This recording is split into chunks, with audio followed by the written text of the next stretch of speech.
Praised be Jesus Christ, and onwards with Mary. Good and holy evening to you all, dear children listening to Radio Domina Nostra, who await this evening's usual Thursday appointment with the Apocalypse of St. John the Apostle. We've reached the 18th episode.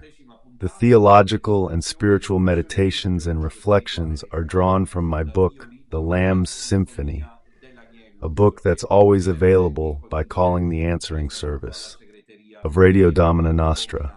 If you remember, we've reached the 7th chapter where the theme of the 7 seals is about to close. The Lamb opens these seals because only He is worthy to open them. And He opens them because, as we also saw the other day, beginning the cycle of catechesis on the Gospel of John, and therefore meditating on the prologue of John, because He is the beginning, because He is the plan, because Jesus Christ, and I believe it is urgently necessary to recover this. I would say urgently in the face of the relativistic syncretism that makes Jesus equal to any other great man in history. Urgently to recover the depth of John's Christological vision. Jesus Christ is the Son of God, who comes from the Father's bosom and comes to save us. So then 𝐸'Cesano Leon, one of the legates, said, "Do you remember? Don't cry anymore. The Lion of Gilda's tribe has won. And He, the Lion, who is also the Lamb," a beautiful, almost contradictory zoomorphic juxtaposition. Lamb and lion are undoubtedly two very different animals, and yet Kyrios is a lamb because He lets Himself sacrificed on the cross. But He is the Lion of the tribe of Judah, who conquers all His enemies because He is the King who reigns. And so we have witnessed the unfolding of the seals. You remember the first 4, the 4 horses, white, red, black, and green, and then we saw the others, and finally today, the title is the 7th seal. I had said, though, to my collaborators, but they're already on their way, so it's been difficult to correct the title, which is the incomplete 7th seal as a title, because this evening we'll be discussing the 7th seal, and certainly also the beginnings, the starts of the 2nd 7-year period, which is that of the trumpets. You know that the apocalypse is organized arithmetically. There's a deliberate expository geometry to the apocalypse, to show that it's all under God's control, that there's nothing truly chaotic. This is a powerful message. The apocalypse has what Fomalhaut calls divine geometry, meaning there's nothing chaotic about it. What to our short-sighted human eyes seems like chaos, and perhaps really is in itself, ultimately finds meaning in the unfolding of God's saving design. Let's anchor to both points. The depth of the Christological vision, who Jesus Christ truly is, the Son of God. And so our faith greatly benefits, receives great impetus, and above all, the salvific vision of history. Human experience, both collective and personal, finds its meaning. That's why the apocalypse is organized with numbers and geometries. Because precisely the intention is to say that everything is under God's control, and that ultimately everything has a harmonious, melodic meaning. Harmony and melody, I'd say.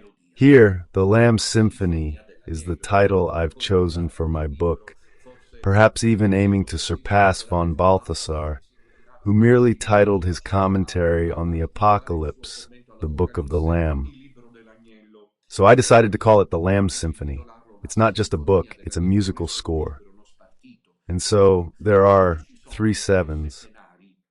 The first 7, as we're seeing, is that of the seals which the Lamb, which is also the Lion that wins, opens. The second 7 is that of the trumpets. Finally, the third 7 is that of the cups of God's wrath. Through this threefold 7, God's saving design unfolds 21 times. 3 and 7, that is, God knows how to accomplish His work. God isn't in a hurry. God has everything under control. God, or Theos, or if you prefer, Pater, the Father in heaven, the first divine person, articulates his work of salvation, which, on our part, only requires clasped hands, head bowed, in the manner of Mary, the Holy Virgin. Well then, after this lengthy introduction, as you know, we're left to discuss the seventh seal, which, however, isn't covered in chapter 7, but at the beginning of chapter 8, which acts as a watershed between the closing of the seals and the opening of the 7 trumpets. That's why I said that tonight's title should be more complete: Seventh Seal and First Trumpets.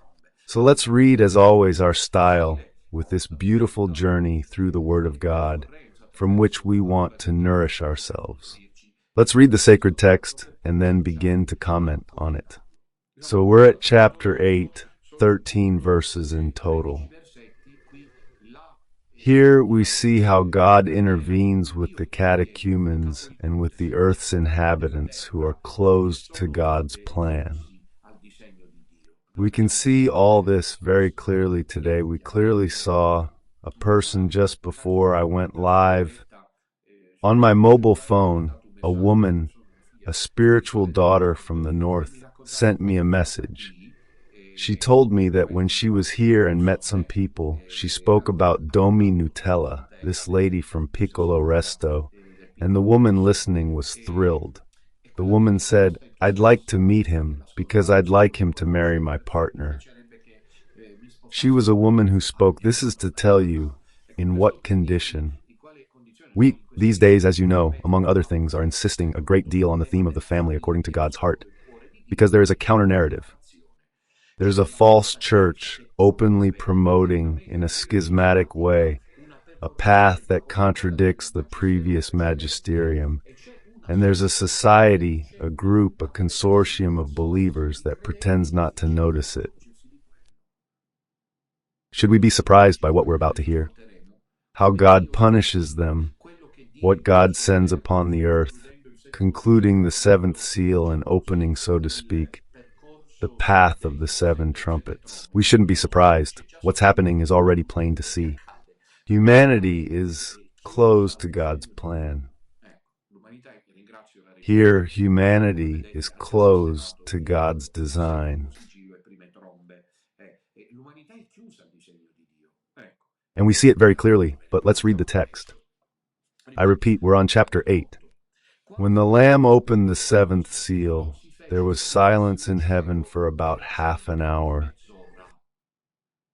I saw that the 7 angels standing before God were given 7 trumpets.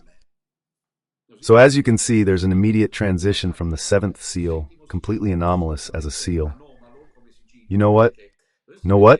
This 7th seal, because of its interpretative difficulty, has produced a myriad of books, articles, and specialist journals attempting from the Church Fathers right up to the present day to understand what this 7th seal is, because it's not understood. The Lamb opened the 7th seal, and there was silence in heaven for about half an hour. Now we shall see. Let's try to understand for ourselves what this means, because we've already learned that we're more or less advanced in the book of Revelation, and that it records the symbolic, therefore the difficulty of measuring ourselves against the apocalypse. I saw that the 7 angels standing before God were the 3 7 trumpets, because the 7 trumpets begin. Then behold, 3 came. Here the sequence is cinematic. Another angel, so it's an angel different from the 7 angels of the trumpets. And it stopped at the altar. The altar, as you may recall, is where the martyrs, the redeemed, sing the glory of God at the foot of the altar. Holding a golden censer, the 𝐸𝐵anoton, the 𝐸𝐵anoton in Greek, censer. And this is absolutely amazing that John, while he's dealing the whole business of the final showdown between good and evil, of history as the setting for the eschatological struggle, introduces a completely irrelevant element, as we shall see in the context of human history itself. It's not a scythe, it's a hammer. Got it? Got it. It's not the Crusader's shield. It's not the crescent moon, it's not David's cloth, none of those religious symbols, or rather, it's not what I initially accepted as ideological, the communism that shaped human history. Instead, it's a thurible, a censer, because a censer is what's used in liturgies. John, as he wrote the Apocalypse, borrowed all sorts of liturgical instruments. The censer, that long instrument with chains, and the final vessel where the embers are placed. Lit and resinous perfumes are thrown in, which then create the incense smoke. And this angel then holds a golden censer. It becomes interesting, though, despite everything, he was given many perfumes, because he offered them along with the prayers of everyone, burning them on the golden altar placed before the throne. And from the angel's hand, the smoke of the incense rose before God, together with the prayers of the saints. And practically the incense has almost disappeared in this liturgical pauperism, which has nothing to do with it, with evangelical poverty, because the finest things are always given to God. You will never find a holy priest, from the holy Curé d'Ars to Padre Pio to Don Bosco, who did not appreciate, value, and give great prominence to the liturgy. Today, for example, incense is no longer used in many churches, while the Orthodox tradition is continually present, and it must also be said in the traditional liturgical tradition. Incense, with its fragrance, because the incense must be good, is present here. Giovanni's using this image. Then let's see what happens now. A twist. A liturgical image, beautiful, serene, full of atmosphere solemn. Brace for the worst. This is the Apocalypse. Then the angel took the censer, filled it with fire from the altar, and threw it on the earth. Then came peals of thunder, cries, lightning, and earthquake tremors. The angel, we know who it is, but how many interpretations I've wanted to give it.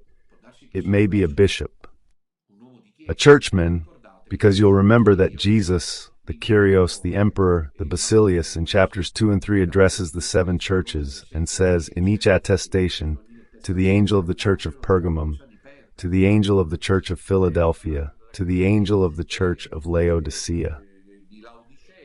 And so scholars agree that this angel is most likely the bishop. So it's possible in the interpretation that the bishop taking the censer and throwing it on the ground, from which throwing comes this combination of thunder, clamor, lightning, earthquake, tremors, could be an ecclesial figure. That is, a man of the church, destined for a decisive role in the time, as we shall now see, of the great trial. And he takes the incense from God, that is, he brings it. With his life, this churchman, in a moment of great bewilderment, of great confusion, brings incense to the earth and draws from God's throne, which means he must first be a man difficult to identify in an obviously historical way, in the sense that I don't know, I couldn't tell you whether he already existed or exists or will exist. Personally, I believe that one can think of the great train, that figure, I mention him many times in my book. I have great expectations, as you know. I'm a great prelate. There's no point in hiding this expectation of mine. And the more time passes, the more I say that it truly is the pivotal point of God's plan. Our Lady in the message given and recognized by the Church. So we're not inventing anything or making a fuss or, how do you say, the fanatics, because it's an apparition recognized by the Madonna. Our Lady in Quito, Ecuador, spoke of this figure, specifically identifying the period against those who are clearly still arguing, because she said it's our time. Our Lady said this clearly, and said that she holds, and this is interesting, the sanctuary scales. But this angel, taking the censer and filling it with fire from the altar, could also mean something else. I mean, because the half hour, I'm already explaining the text, but the half hour, as we'll see in my interpretation of the Apocalypse, can mean so many things at once. Do you remember that this episode of the censer and the angel who throws it on the earth is preceded by half an hour of silence in the seventh seal? So for me, the seventh seal, where there's silence for half an hour is half of one, so it's incomplete. Silence is, so to speak, God's silence, the darkness of faith in the time of the great apostasy, of the false church, the false pope, the false gospel, the false Christ, and therefore, if you like, of the anti-church, the anti-gospel, the anti-Mary. Perhaps we are experiencing this now. God's presence in the world seems rarefied. So then this angel intervenes, and I repeat this because, as a theologian, and it's important to stress this to those who then criticize me, I'm speaking as a theologian.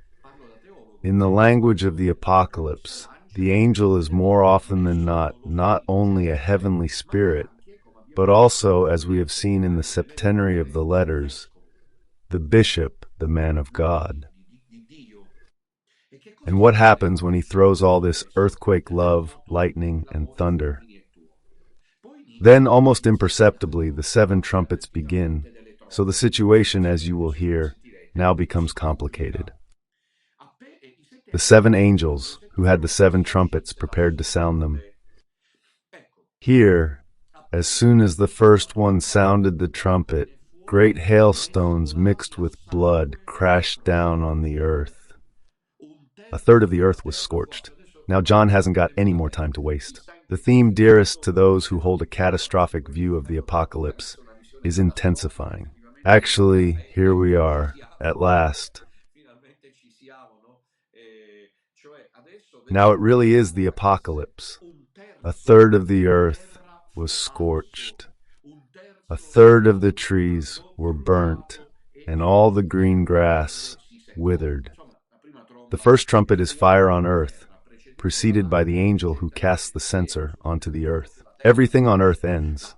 The earth becomes the vessel of God's wrath against the men who opposed his plan of salvation. The second angel, that's why the Focalis is so unpopular these days. The second angel sounded his trumpet. Like a huge mountain of fire was hurled into the sea. One should imagine these catastrophic scenes. A third of the sea turned into blood. A third of the creatures living in the sea died, and a third of the ships were destroyed. Verse 10, as you can see, a relentless onslaught. The third angel sounded his trumpet, and a great star fell from heaven, burning like a torch, and it struck a third of the rivers and the springs of water. The star, verse 11, is called Ascensio, the idea of the march. In this verse, my children, my dear ones, the message is always the same. Let's be ready, always, with the crown of rotation in hand, our gaze fixed on the heavens, and our feet ready for you. Naturally grounded in history, announcing the gospel, but ready for any eventuality of this kind, because this could happen at any moment. We've said many times that we must be ready for the fact that it could happen symbolically, but it could also happen literally. You know that in the Protestant world, the one a bit like Pentecostal, evangelical, there's a literal expectation of these announcements. Here the star is called Ascensio, and this is a crucial issue, that of drinking water to drink. You know that humans live off water before anything else. But the sacred text says, a third of the waters turned into Ascensio, and many men died from those waters because they had become bitter. So anyone who survives the censer mentioned on earth doesn't survive the first trumpet blast, when fire falls on the earth. Those who survive the first trumpet blast won't survive the second. A mountain of fire hurled into the sea, turning the sea to blood. Whoever survives the second. The third trumpet won't survive because a star falls from the sky, burning like a torch, the star wormwood, which pollutes the waters, and men die of thirst. The fourth angel sounded his trumpet, and a third of the sun. This is a theme we've already seen in the seven seals. A third of the moon, and a third of the stars were struck and darkened. The day lost a third of its light, and the night likewise. Finally, there's verse 13, which acts as a narrative break, but it serves to make the story cinematically more intense. In fact, verse 13 says another character appears, and he heard an eagle flying high in the sky, crying aloud, "Woe, woe, woe," to the inhabitants of the earth at the sound of the last trumpet blasts that the three angels are sounding. This is the text of the 8th chapter, which transitions from the theme of the seven seals, where the wrath of God and the Lamb is immediately manifested, to the theme of the seven trumpets. Specifically, in the 8th chapter, the first 4 trumpets are presented. First, there's the angel who takes the censer and throws it on the earth. And finally, there's the eagle that says woe to all the men who are still alive because they've never had a time of life. The other 3 trumpets are arriving with their immediate message. Before we get specific about developing this passage, be ready and prepared. I was saying from voting, and this I think we must keep in mind. For example, I notice, my dear children, on my own skin, and I think also on that of my spiritual offspring, how easy it is to become lukewarm, to lose momentum. You see souls who pray all day, who do penance, who renounce the world. They read the gospel, they pray, they sacrifice themselves. And then, as time goes by, the flame flickers. It's like the 5 foolish virgins who run out of oil. Pay attention. Today's text, like the previous one and the ones to come, including the parable of the 7 lamps of God, has this as its main message. Gregorio in Greek, meaning stay awake, means don't get bogged down in this world. I believe this is the most important message. And so be vigilant facing this life, knowing that the apocalypse is being realized if we're not already living it in some way. Right then, let's get specific. Let's start with the last of the 7 seals. As we were saying, it appears indecipherable. Giovanni describes it like this in chapter 8, verse 1. When the Lamb opened the 7th seal, there was silence in heaven for about half an hour. It's so different from the first 6 seals that some scholars have hypothesized the possibility of 2 different sections.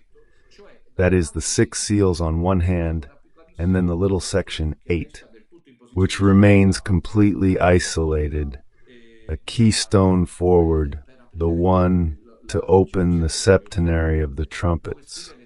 As the exegete Santi Grasso writes, the action creates great anticipation in the reader, because, according to the value of the number 7, its opening should lead to the completeness of the revelation.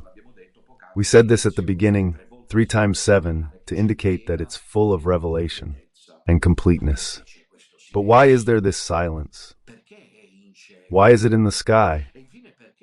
Why is it half an hour? The information provided is scant, but as the exegete Beguzzi acknowledges, the 7th seal has raised many questions for interpreters,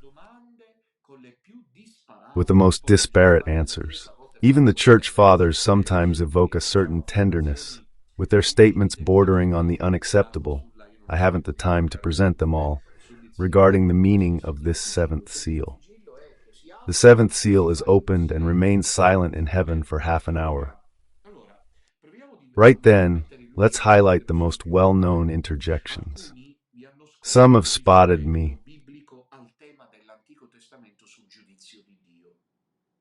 Che esige il silenzio degli uomini. Ora parlo io. Potete tacere. Capito? Ora parlo io. La storia è in attesa di una parola ultima. Of a final word that no earthly power, no ideology will be able to formulate, because the final word belongs to Him, God, Yahweh. And if we read the Old Testament, this is clear in the prophets. For example, in Zephaniah chapter 1, verse 7, we read, "Be silent before the Lord God, for the day of the Lord is near." When I was a student in school, I was a problem for my teachers. I always wanted to chip in because I always felt the urge to say something. And many times, even back in primary school, Mr. Macaluso, my teacher, had to tell me, "Be quiet now," because it was the teacher who had to speak.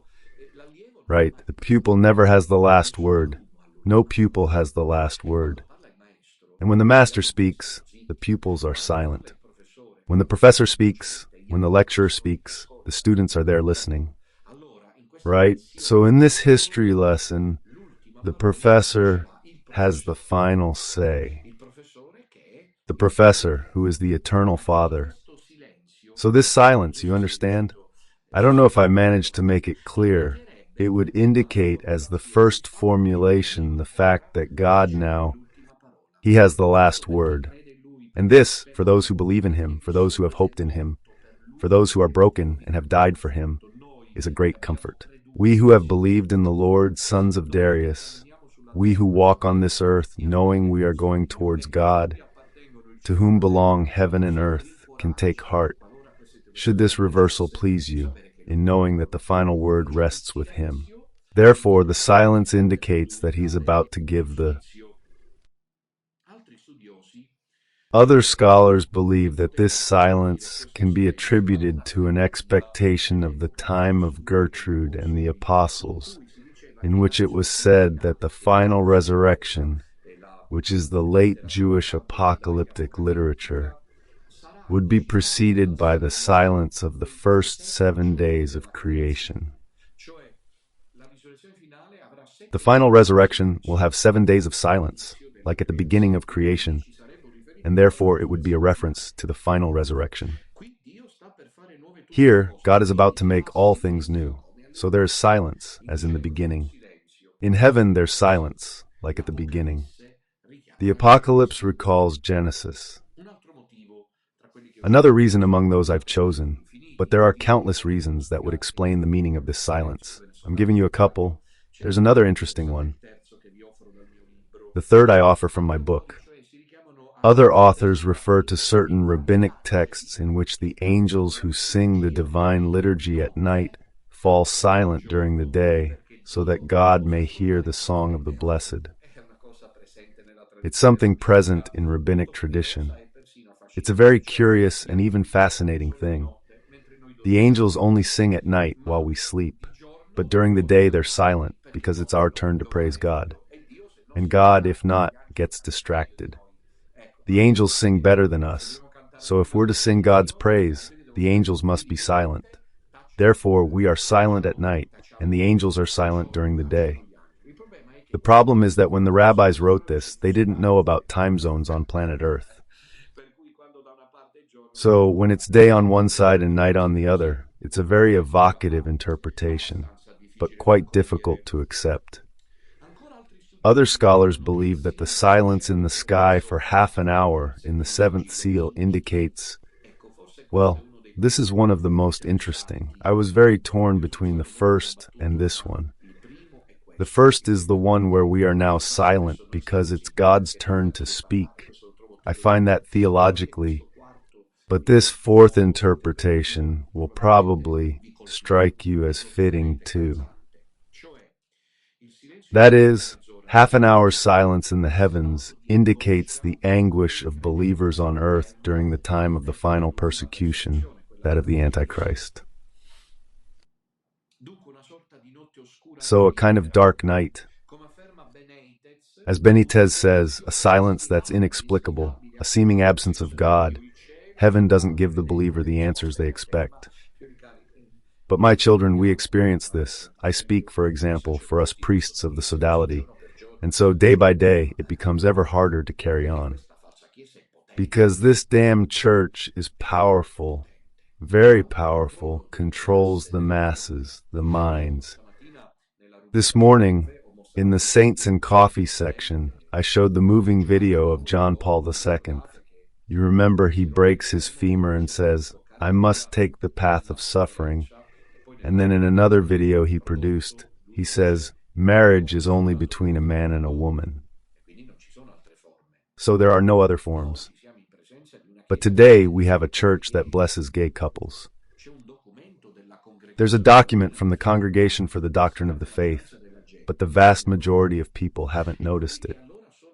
And those who are then friends of God, who stand with the Lamb, who do not side with the direction of the earth's inhabitants,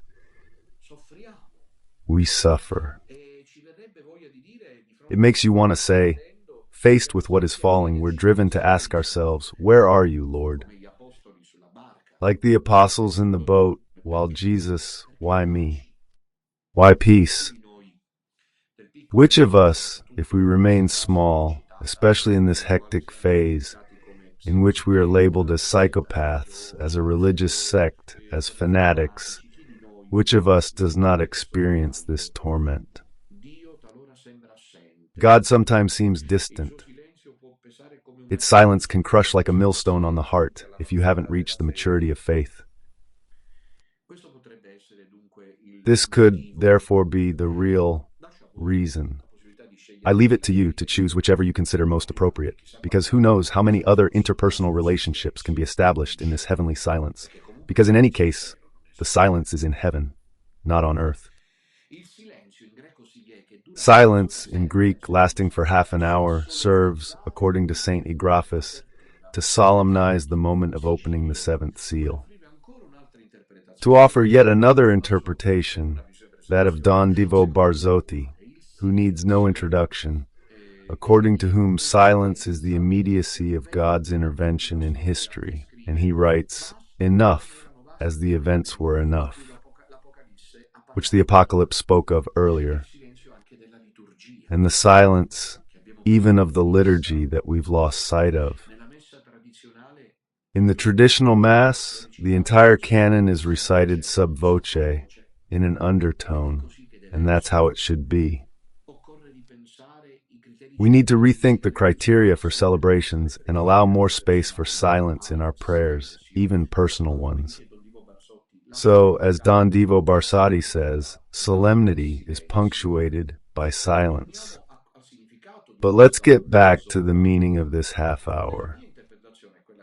In my interpretation, the one I gave in my book, I believe that the silence of heaven for half an hour indicates the time of apostasy, of faith and of the Antichrist, who, while expanding their dominion, will seem to extinguish the true faith of believers and lead entire masses to abomination, preparing the mark of the beast.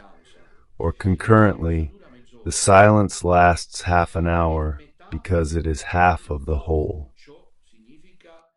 This means that the apostasy, the Antichrist, and the kingdom of lies are, nonetheless, on borrowed time, acting with the specter of the end just around the corner. Apostasy isn't forever, the kingdom of lies isn't forever, the Antichrist isn't forever.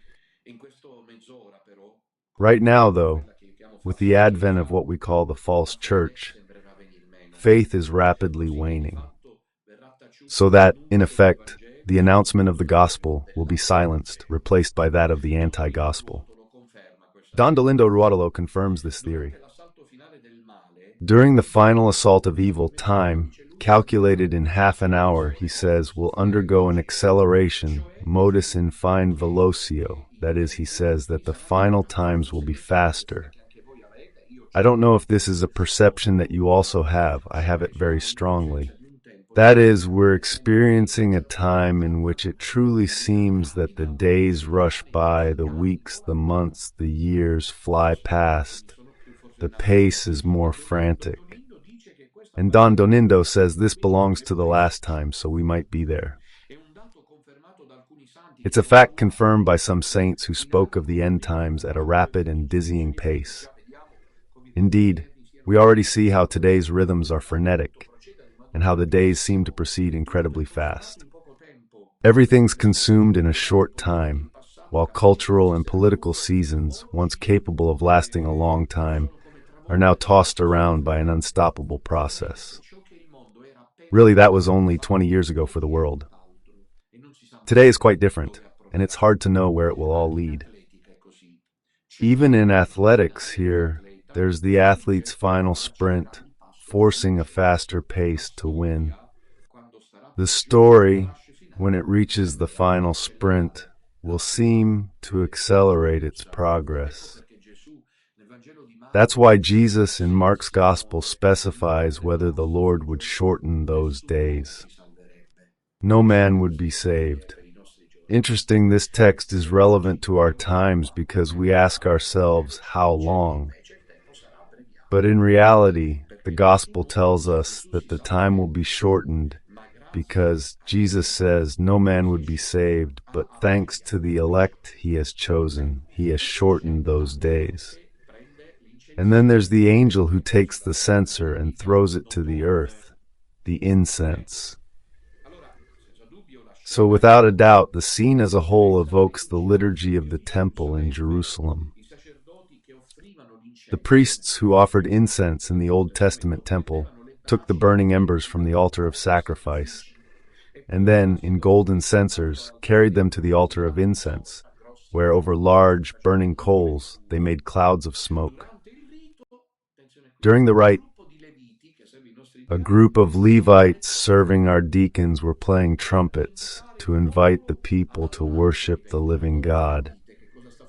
So you understand what John is doing in this 8th chapter.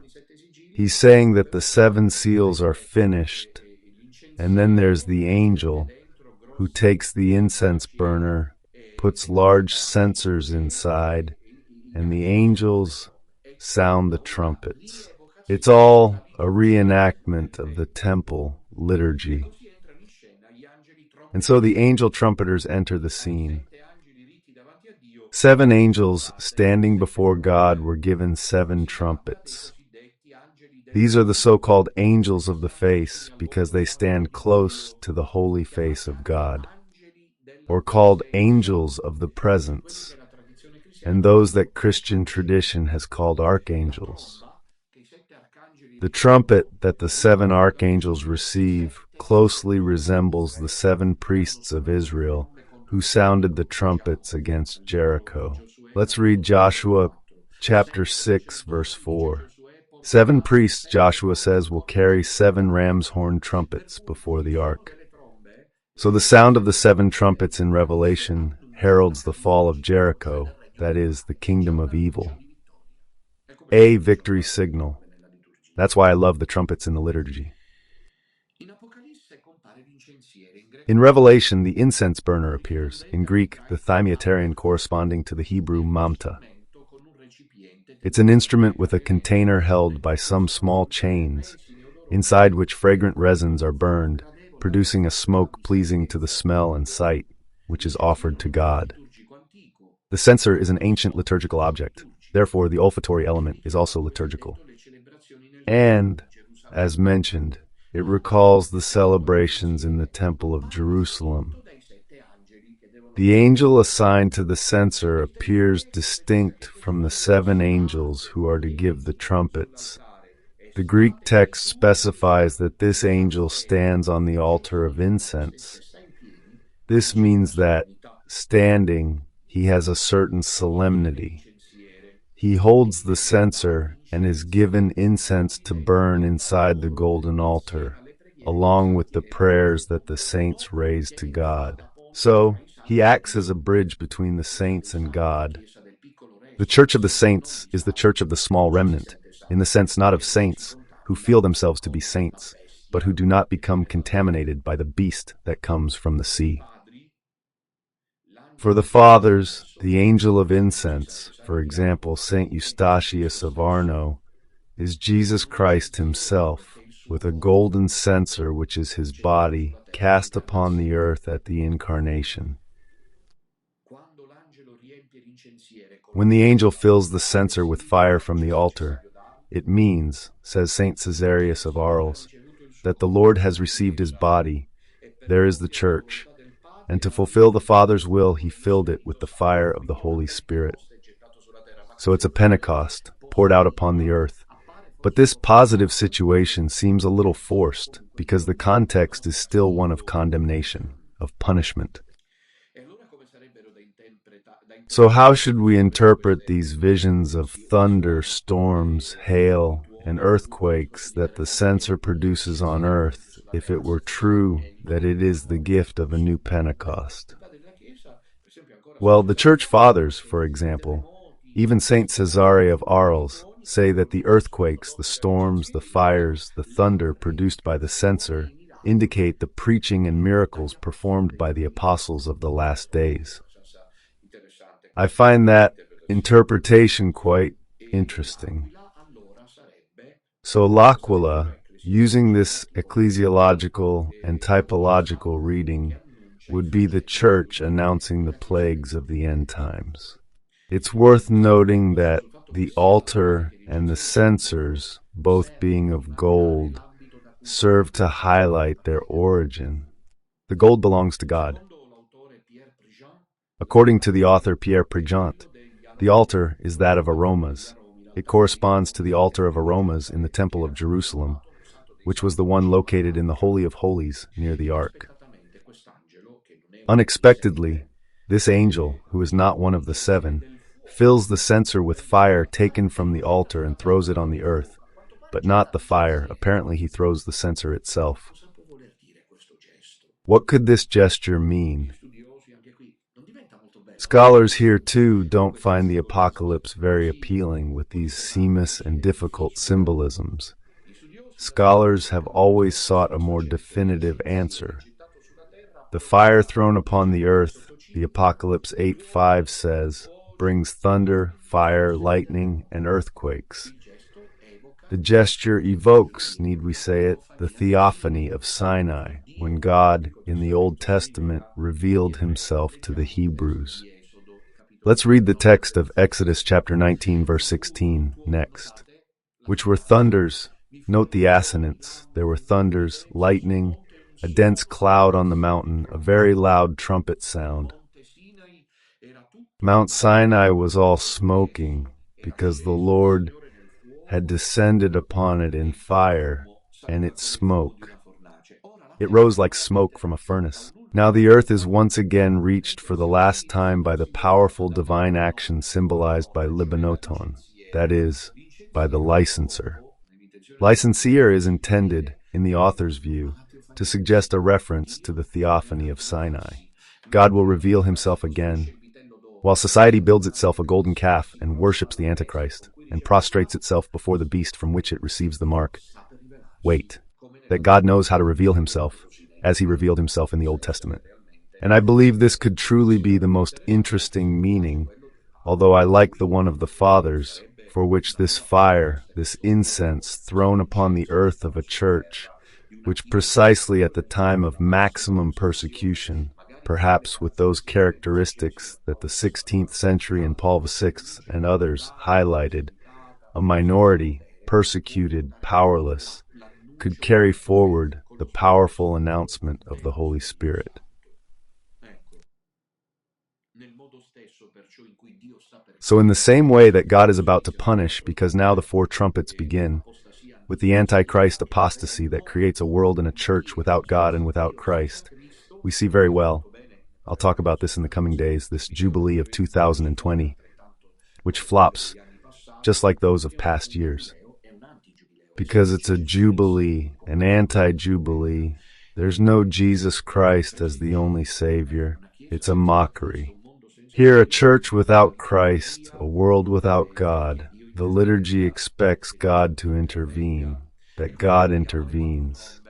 And so we come to the 4 trumpets. Right then, let's see what happens with the first trumpet. There's Pasquale in action, he said, the angel trumpeters. As soon as the first trumpet sounded, hail and fire, mixed with blood, swept across the land. A third of the earth was scorched, a third of the trees were burnt, and all the green grass withered. Let's look at this first, trumpeter, to understand what it's all about.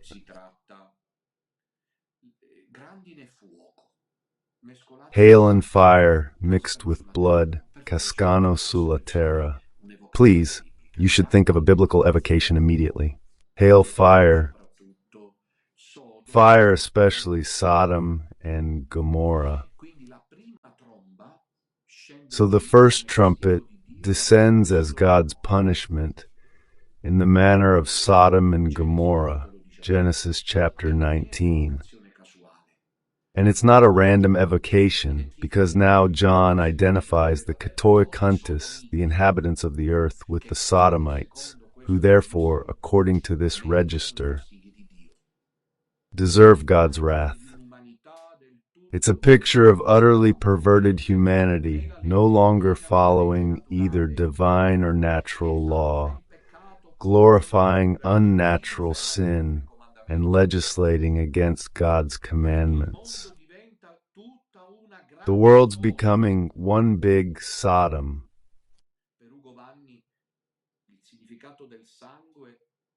The meaning of the blood also indicates an emphatic element of evil.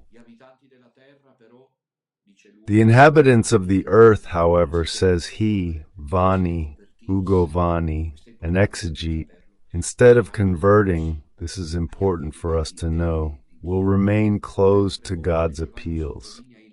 John highlights the burnt Revelation 8 3 times. Respectively, a third of the land, a third of the trees, and all the green grass. It's like the plagues of Egypt here. Watch out how evil this God can be. And humanity is without God. And how? We can feel biblically, theologically, and Christianly at peace, awaiting vengeance, divine retribution. God's wrath upon the inhabitants of the earth who have built a godless world like Sodom and Gomorrah. That's why John speaks of great ones in the fire mixed with 2, who eliminate a third from the face of the earth. An entire terrestrial system is annihilated. Because a third is annihilated, as you heard, sorry, I'm not taking directly from the time. A third of the earth is burnt. That is, the space is where to live. The California wildfires we see these days make you think. A third of the trees were burnt, and every green blade of grass dried up. The drying green grass, on the one hand, indicates vegetation that no longer responds to stimuli, but it also recalls Exodus 9:25. Look here how John was admired. The hail struck everything in the land of Egypt that was in the fields, both men and beasts. The hailstones also hit, but it's tiny, really tiny. The hailstones hit. I'm getting chills. Hail, says the book of Exodus, with the 10 plagues of Egypt, also struck all the grass of the countryside and shattered all the trees of the countryside. My God commands you to let us go free. Who's your God? There's no God here to lead you out of Egypt. Make the Jews do heavier work. It's because they work so little that they have these expectations. How many times the Pharaoh, faced with events, gets angry and advances and is about to arrive with punishments, hardens the heart. And how hardened are men's hearts today in the face of God's possible, imminent manifestation.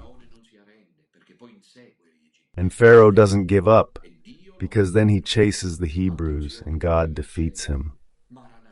Watch out, God is advancing. Maranatha. And this is also that the righteous, meanwhile, are distinct. For various reasons, for the moment we're still apart from a few mentions in past years. I hope you understand what I mean. After a few mentions in past years, essentially today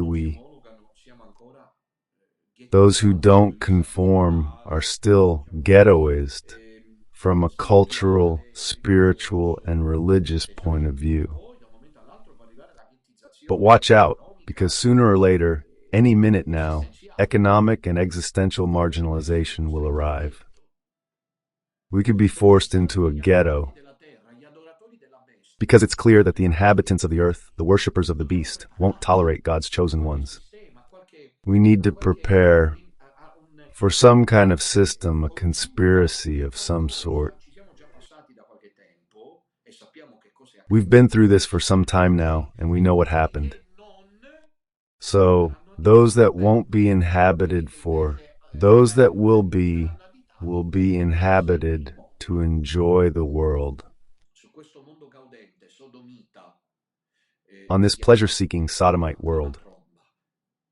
On this pleasure-seeking sodomite world, the first trumpet sounds, hail and fire mixed with blood, a powerful evocation,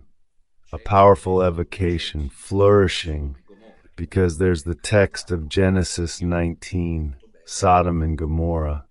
Someone wants to set this as a criterion, which is very good. And there's the text of Exodus. The hail is one of the plagues of Egypt, striking the whole land of Egypt, men and beasts, the sacred text says. And what does God have in store for the final judgment? The world is ready to undergo this judgment of God. And I say there's this attitude, not willingness, attitude. The part of the earth's inhabitants to suffer God's judgment. And we must be ready, because all this will happen while the chosen ones are targeted. I've given the beast the power to kill the saints, the book of Revelation says. And so the great tribulation is accompanied by this instrument of God's wrath, which on the one hand invites us to keep our eyes ever watchful, and on the other to remain vigilant. With prayer, that we may not yield to the beast's blackmail, to the mark, that we may not let ourselves be marked by the mark. For those who will have the stigmata, the seal of the living God, which may be the sign of the cross, truly and most importantly, will be persecuted by the beast, but will finally, like the Jews, be liberated from the slavery of Pharaoh, who is the devil, the Antichrist. Instead, those marked by the beast's mark, the karma, are those who become the recipients of these trumpets. We'll stop here at the first one today and wait to discuss the others. Thank you for your patience. That's enough for this episode.